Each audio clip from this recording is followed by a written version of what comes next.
isang masayang kwento ng ating mga kababayan. Nung kasing 18th birthday party ni Bimbi, ay na-interview ng ating kapatid na si OG Diaz, si Chris Aquino. Yeah.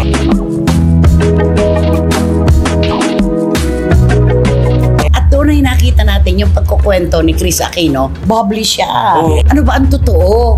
Ikaw ba'y masaya na dyan sa estado mo? Ang saya-saya mo, nagkukwento ka na parang wala kang sakit.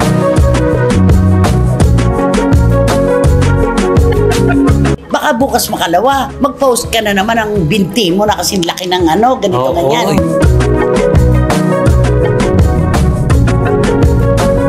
At yun nga, gusto niyang maging mayor, si Bimbi. At meron na raw siyang napupusuan na 2 babae para kay Bimbi.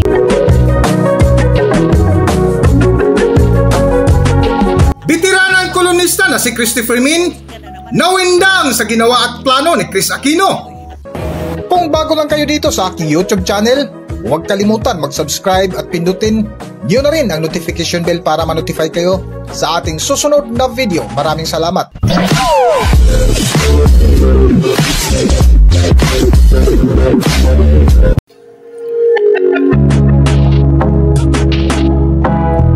Matapos nga ipinagdiwang ang karawan ng bunsong anak ni Queen of All Media na si Chris Aquino na si Bimbi Aquino Yap, na kung saan isang napakasimple lamang ang naging selebrasyon nito na dinaluhan ng ilang miyembro ng pamilya at ilang kaibigan. Ngunit ang hindi nakaligtas sa mga katanungan ng ilang netizens ay ang pagharap ni Chris Aquino kay OG Diaz sa nasabing karawan ni Bimbi, na kung saan maraming nagulat sa kakaibang aura ni Chris Aquino na tila kabaliktaran sa kanyang nakaraang ipinost. Kung matatandaan, higit kumulang 1 buwan pa lang ang lumipas ay maraming nagulantang sa ipinost ni Chris Aquino na tila butot balat na lang ang kanyang katawan, na kinakaawaan ng netizens lalong-lalo na ng kanyang mga solid supporters.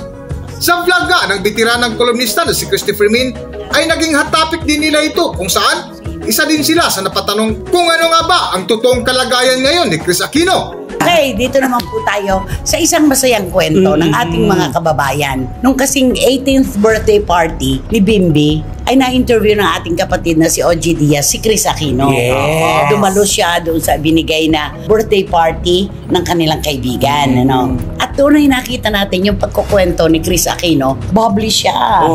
Masaya. Masigla siya, masaya siya. Kasi syempre natupad yung kanyang pangarap na sana pag nag-18 si Bimbi, makita pa rin niya. Eto na. Diba? At eto. At ang dami pong naging maligaya. Kami mismo.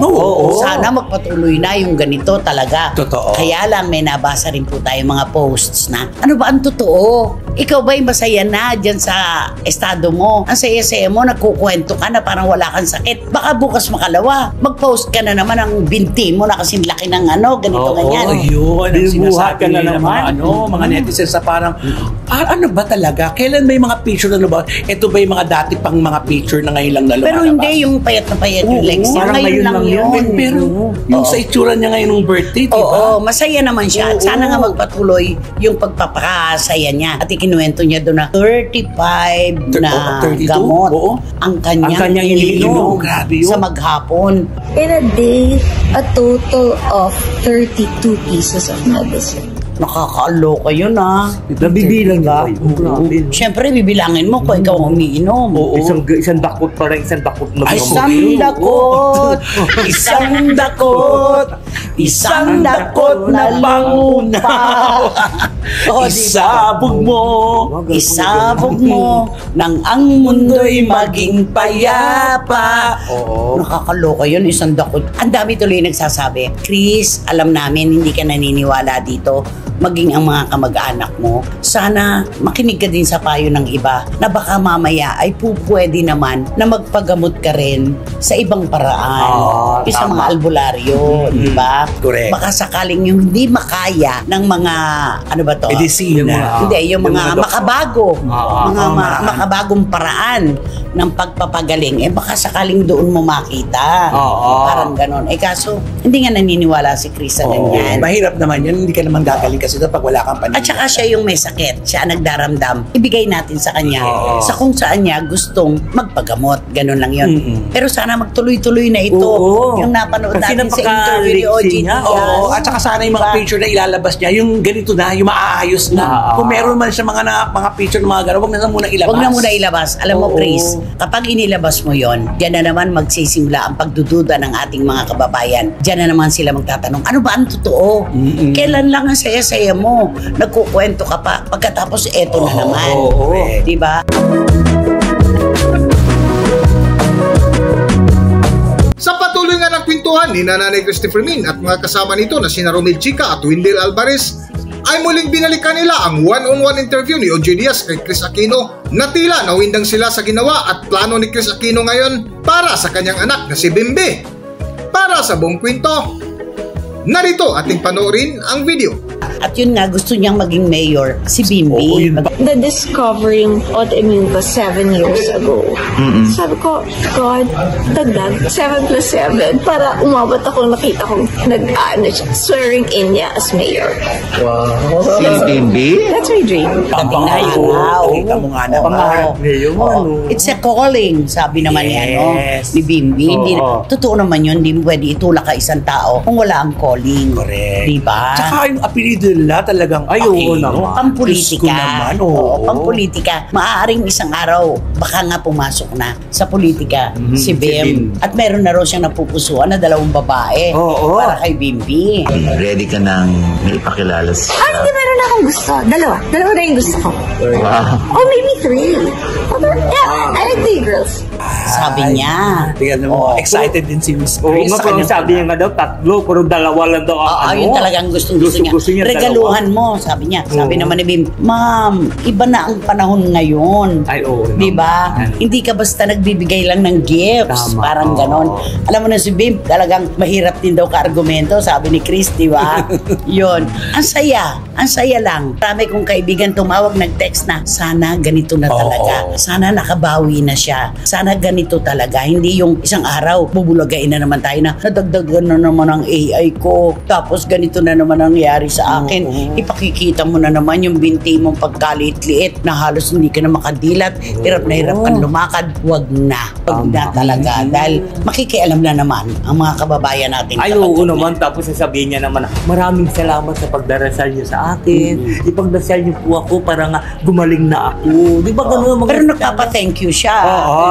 Appreciative siya, di ba? Kaya sana lang. Ano ang masasabi mo? Kausapin mo si Kris Aquino in English para magkaintindihan kayo. You know, Chris, that is a very good tactics in your life. Ano? Tactics. Anong tactics? Hindi taktika yun. Totoong katawan niya yun. Nung nagkukwento siya, masigla siya. That is a very Parang good... ano niya, gimmick. Tactics. Okay. Kasi di ba marami hindi naniniwala? Okay, go. Yeah, you know, Chris, that's a very good style that you are... Style naman. Style naman. Ano to? Gimmick lang din Talagang talaga. gimmick pala to para kay Wendell. You have to pose for a very happy moment in your life. Do not pose in a sad Moment.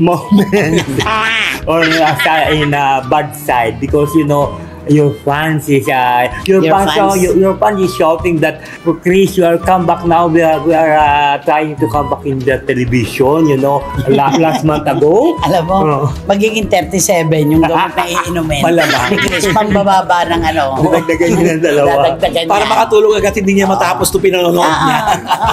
At maligaya kami We are very happy na nakita ka na masigla. that you are very we are very happy that we are seeing you that you are happy.